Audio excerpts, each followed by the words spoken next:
Assalamualaikum warahmatullahi wabarakatuh. Teman-temanku semua, pecinta ikan nila, ikan lele, ikan gurame, dan semua jenis ikan. Kembali lagi dengan saya di channel Soleh Farhan 879 beserta kru yang bertugas hari ini, yaitu istri saya. Teman-temanku semua, pecinta ikan nila, saya akan berusaha menjawab pertanyaan dari teman-teman yang saya kira ya agak penting agak tidak. Jadi pertanyaannya, kenapa sih saya budidaya ikan itu gagal terus ya? Entah yang budidaya nila, entah itu budidaya lele, entah itu budidaya gurame, apapun itu gagal terus. Padahal pribadi kami itu suka terhadap ikan, tapi kok kenapa gagal itu? Jadi begini teman-teman, sebetulnya kita harus tahu dulu standar kesuksesan seorang pembudidaya ya. Kalau pembudidaya pembesaran ya, pembudidaya pembesaran misalkan, maka dia dikatakan sukses apabila menurut saya dia berhasil membesarkan, kemudian bisa menikmati hasilnya, entah hasil itu dibakar, digoreng, ataupun dijual. Ini sudah bisa dikatakan sukses. Tapi kalau standarnya harus mendapatkan untung yang berlipat dari apa yang sudah dimodalkan, ini memang kadang bisa gol, bisa tidak. Kalau saya awal-awal berbudidaya ikan, dulu kan saya banyak ikannya ya. Yang penting awalnya saya bisa makan ikan yang saya pelihara. Jadi itu teman-teman. Terus kemudian yang perlu saya jelaskan lagi, yang sering terjadi di pembudidaya yang baru ini, mereka tidak bisa fokus. Ayo, ayo mas, mereka itu tidak bisa fokus ya. Artinya apa? Mereka belum bisa menentukan arahnya, dia mau pembesaran atau mau pembibitan.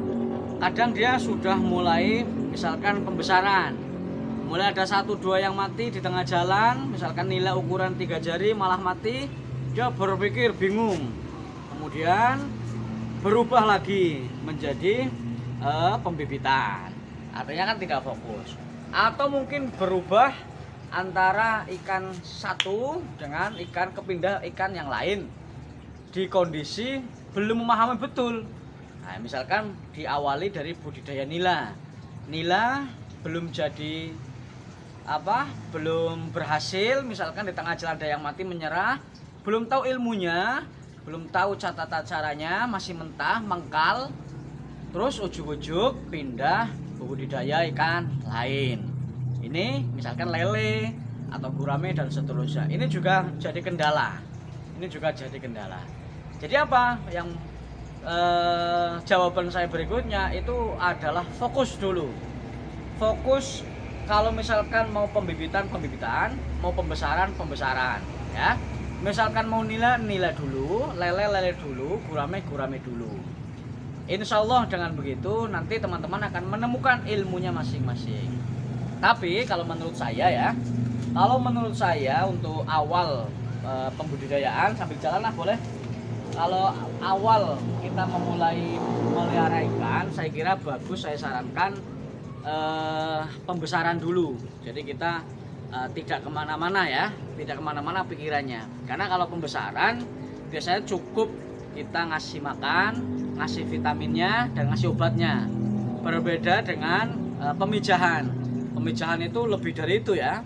Ada nanti butuh misalkan tempat yang lain untuk penampungan baby, larva, terus kemudian mengetahui mana yang sedang ngerami dan seterusnya. Ini harusnya menurut saya mulailah dari pembesaran dulu.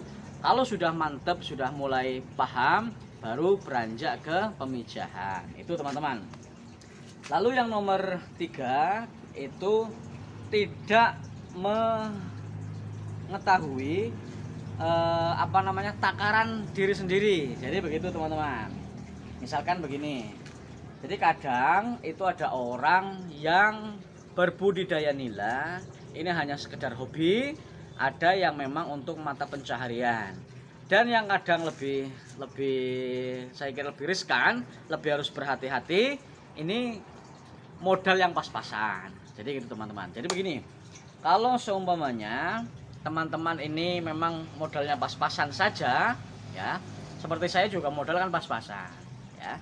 Jadi fokus saja pertama itu ke bagaimana bisa membesarkan ikan dulu.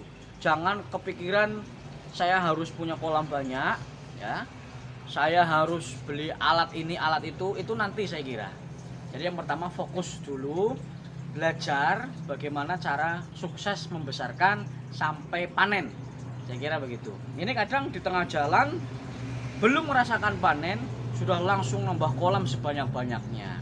Akhirnya modal habis, di tengah jalan mati semua, ludes, tumpes dan tidak bersambung, tidak berkelanjutan. Ini memprihatinkan menurut saya. Tuh ya. Lalu selanjutnya yang zoomnya dari sini biar kelihatan kolamku ya teman-teman.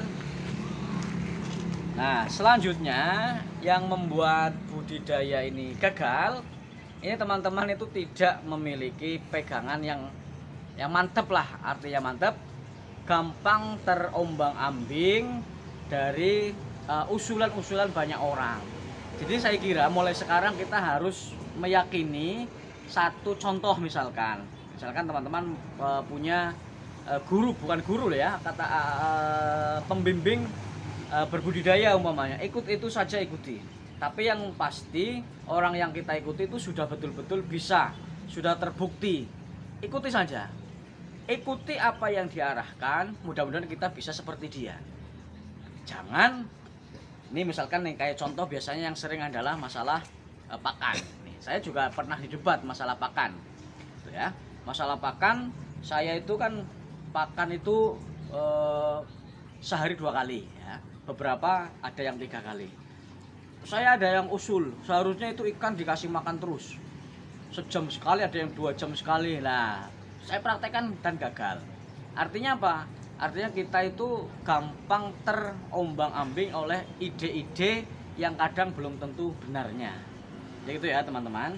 Pokoknya kalau kita sudah mengikuti orang yang betul-betul terbukti benar, terbukti sukses, ada buktinya, ada kolamnya, ada ikannya banyak, terus kemudian terpercaya, sudah sering panen, itu saja ikuti. Ikuti terus, mudah-mudahan teman-teman bisa mendapatkan ilmunya juga. Nah, nanti sambil berjalannya waktu, sampai juga akan mendapatkan ilmu dari pengalaman sendiri. Itu ya teman-teman. Terus kemudian yang berikutnya yang menjadikan usaha ini gagal, itu panik, gampang panik. Nah, ini gampang panik. Ini secara umum memang seperti penjelasan kuliah ini jadinya. Jadi gampang panik, maksudnya gampang panik. Misalkan nih ikan, pelihara ikan, kemudian mati, ya panik, takut, tidak mencari solusi, tapi terkungkung oleh kepanikan, terkungkung oleh rasa kekhawatiran, sehingga apa? Tidak melanjutkan usahanya. Ya pasti kalau seperti ini tidak akan sukses. Jadi prinsipnya itu beberapa yang perlu saya sampaikan. Mudah-mudahan ini bisa dipahami lah oleh teman-teman. Sekali lagi ini hanya sekedar menjawab dari teman-teman yang merasa budidaya ikan ini, ikan itu gagal terus. Sebetulnya ini penting tidak penting, tapi mudah-mudahan kalau dilaksanakan sama-sama kita jalani bareng. Ada apa-apa ditanyakan dengan jujur, tapi ya pertanyaannya jangan ngetes. Ini mudah-mudahan akan ditemukan solusi yang terbaik. Sama-sama belajar. Oke, terima kasih. Salam berbagi cerita, berbagi pengalaman, dan berbagi rezeki. Salam sukses. Assalamualaikum warahmatullahi wabarakatuh. Kalau penting, kalau baik, ini share ke media sosial. Silahkan, biar banyak orang yang lebih tahu, biar banyak orang yang lebih banyak yang berhasil. Walaupun saya juga mungkin belum berhasil, tapi saya merasa pernah goreng ikannya sendiri, sering jual ikannya sendiri, bahkan sering bakaran bareng teman-teman dengan ikannya sendiri. Terima kasih.